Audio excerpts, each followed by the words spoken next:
वहां पर जब लोग पहुंचे तो पीछे से भीड़ ने दबाव दिया, ऐसा लोग कह रहे थे। और जो आगे धूल उठाने के लिए झुके, वो बारिश थी, सड़क गीली थी और दूसरी तरफ गिर गए और लोग उनके ऊपर चढ़े। चरणरस तो जैन मुनियों की होती है जो नंगे पैर रोड पर चलते हैं, उनकी चरणरस की बात है। वहाँ कभी कोई चरणरस नहीं, कोई दान पात्र, चढ़ावा, चंदा, डोनेशन कुछ नहीं, कोई चरणरस नहीं, कोई फूल पत्ती की बात नहीं, कोई किसी तरह का षड्यंत्र कोई क्यों करेगा? कोई प्रसाद नहीं वहाँ कोई। षड्यंत्र कोई क्यों करेगा?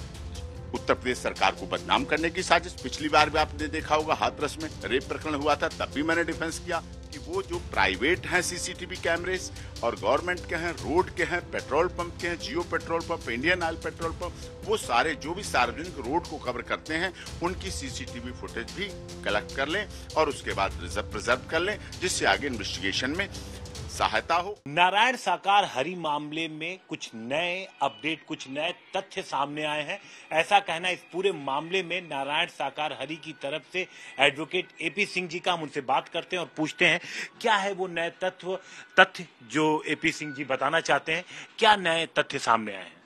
ये मुख्य रूप से जो आशंका शुरुआत में माननीय मुख्यमंत्री जी ने भी उत्तर प्रदेश के की, जो एसआईटी की टीम में भी की, जो नारायण साकार हरि जी ने भी अपने स्टेटमेंट में कहा, साजिश, षड्यंत्र था। और वो षड्यंत्र का जब मैं अभी सैटरडे को अलीगढ़ जेल में सभी मुलजिमों से जो यूटीपी हैं, जो आयोजक सेवादार थे, उनसे मिला, उन्होंने भी सारी बात वही बताई है कि ऐसे ऐसे ये घटना हुई और ऐसे ऐसे उन्हें बताया भी लोगों ने, उन्होंने देखा भी।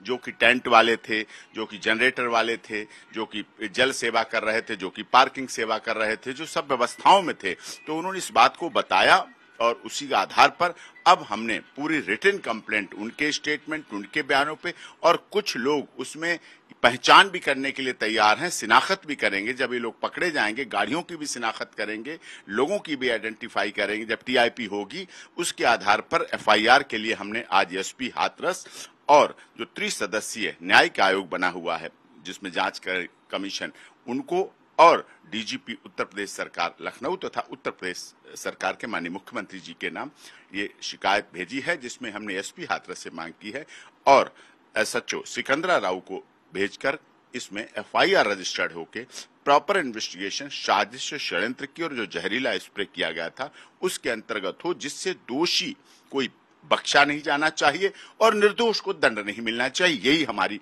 रीति है, यही परंपरा है और यही हमारा कानून कहता है, यही हमारा संविधान कहता है। ये जो स्प्रे किया गया आपकी तरफ से, आपके लोगों ने क्या बताया, कब और कहां किया गया? ये जब 1:15 पे समापन हो गया था, 2 जुलाई को मानव मंगल मिलन सद्भावना समागम का 1:15 पे समापन हो गया था। उसके बाद फिर आगे 30 से 35 मिनट हो गए थे नारायण साकार हरि को वहां से निकले हुए समापन करके। उसके बाद जो पंडाल है, जब अलीगढ़ से जाते हैं, आपने तो ग्राउंड जीरो रिपोर्टिंग की, पंडाल है, और जबकि मैं तो आपको ही कहूंगा कि आपने वो सही जगह बताई जहां से दुर्घटना हुई। पहले लोग एकदम हौच पौच था जो इतनी थी, क्योंकि आप वहां सबसे पहले पहुंचने वाला, आज तक सबसे पहले वहां पहुंचा। तो राइट साइड में तो जब अलीगढ़ से जाते हैं, क्योंकि अलीगढ़ से ही जाते हैं दिल्ली से, तो राइट साइड में तो पंडाल है जहां आयोजन हो रहा था, और लेफ्ट साइड में घटना थी जहां खेत थे, वहां ये घटना हुई। और लेफ्ट साइड वाले रोड पर ही उनकी गाड़ियां खड़ी हुई थी, सफेद काली स्कॉर्पियो और बोलेरो खड़ी थी, जो कि सीधे एटा की तरफ भाग कर गए हैं। तो हमने सीसीटीवी फुटेज के लिए पहले ही एसपी साहब हाथरस को लगाई है देव प्रकाश मधुकर की तरफ से ही रिटन कंप्लेंट कि वो जो प्राइवेट हैं सीसीटीवी कैमरेज और गवर्नमेंट के हैं, रोड के हैं, पेट्रोल पंप के हैं, Jio petrol pump, Indian Oil petrol pump, वो सारे जो भी सार्वजनिक रोड को कवर करते हैं उनकी सीसीटीवी फुटेज भी कलेक्ट कर लें और उसके बाद प्रिजर्व कर लें, जिससे आगे इन्वेस्टिगेशन में सहायता हो। और अब लोग हमारे जो इंजर्ड थे, जो मृतक के परिवार थे, वो शोक संवेदना से निकले हैं, 10वां 13वां होकर निकले हैं। अब वो आगे आगे प्रोसीडिंग भी कर रहे हैं और आगे सारी कार्रवाई कर रहे हैं, अपने बयान भी देंगे, एफिडेविट भी देंगे, शिकायतें भी देंगे, जिससे दूध का दूध पानी का पानी हो, सच सामने आना चाहिए। देव प्रकाश से आपकी जेल में मुलाकात हुई, क्या कहा? अलीगढ़ में जेल से शनिवार को मुलाकात हुई। मेरी पहली मुलाकात शनिवार को ही हो पाई, क्योंकि सारी व्यस्तताएं थी। जब उनसे मिले, उन्होंने सारी ये बात बताई। क्या बात बताई? उन्होंने ये बात बताई कि जो आरोप थे, पहले तो हमने यही पूछा तुम्हारा, जैसा कि चला था मीडिया में, क्योंकि मीडिया की खबरें थी मेरे पास कि किसी राजनीतिक दल से सोर्सेज हैं, इनकम की है, तो उनका कुछ नहीं, हमारे अकाउंट चेक कर लो, अकाउंट सब दे दिए, सभी चेक कर लो, कोई ऐसा है उनका, उनकी पत्नी का किसी से कोई लेना देना नहीं, किसी राजनीतिक दल से संबंध नहीं, कोई किसी तरह की कोई बात नहीं, ना स्पॉन्सर, ना फंडिंग, ना कोई। स्प्रे की बात सबसे पहले कहां से आई?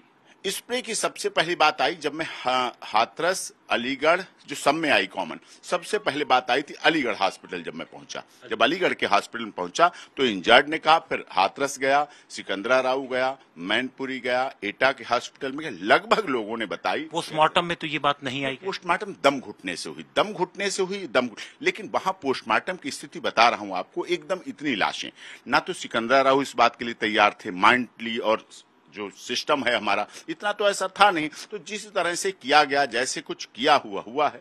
पंडाल से जो भीड़ निकली, जब हम वहां पहुंचे थे तो ये खुद डिवोटी बताए कि जब पंडाल से भीड़ निकली तो भीड़ निकली क्योंकि बाबा के पीछे जाना था चरण रज के लिए, और कोई वजह नहीं थी। और वहां पर जब लोग पहुंचे तो पीछे से भीड़ ने दबाव दिया, ऐसा लोग कह रहे थे।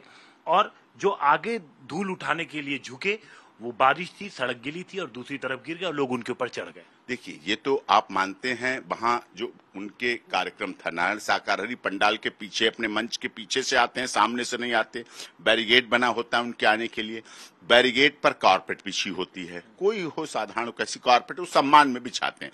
कारपेट, धूल खत्म हो गई, कारपेट पे तो धूल नहीं होगी, कारपेट के ऊपर से गाड़ी निकल के जाती है, पंडाल के पीछे जाते हैं, पंडाल पर चढ़ के जाते हैं, जूते या सैंडल, जैसा मौसम है, गर्मी सर्दी, उस हिसाब से पहन के जाते हैं, मोजे पहने रहते हैं, ऊपर मंच पे बैठते हैं, अपनी वाणी देते हैं, उसके बाद विसर्जन करते हैं, आरती वंदना होने लगती है। चरण रज के लिए तो उन्हीं तरफ से कहा ना, कभी वहां आज की डेट में तो वहां चाहे पैर छूने का भी नहीं। आपने देखा पंडाल के आगे रेडियस लगा होता 30 से 35 मीटर। तो मतलब आप कह रहे हैं कि चरण रज के लिए नहीं कहा गया, नारायण साकार की भूला जाता, न कहा जाता, जब पैर ही नहीं छुए जाते हैं, पैर छूने का ही प्रचलन नहीं है, पैर ही नहीं अब छुए जाते हैं। कोई आपने देखा किसी ने ये कहा कि मैं पैर छूने के लिए दौड़ा? लेकिन चरण रज की तो बात थी, लोगों ने कहा कि हमें चाहिए। चरण रज की बात ही कहां से हो सकती?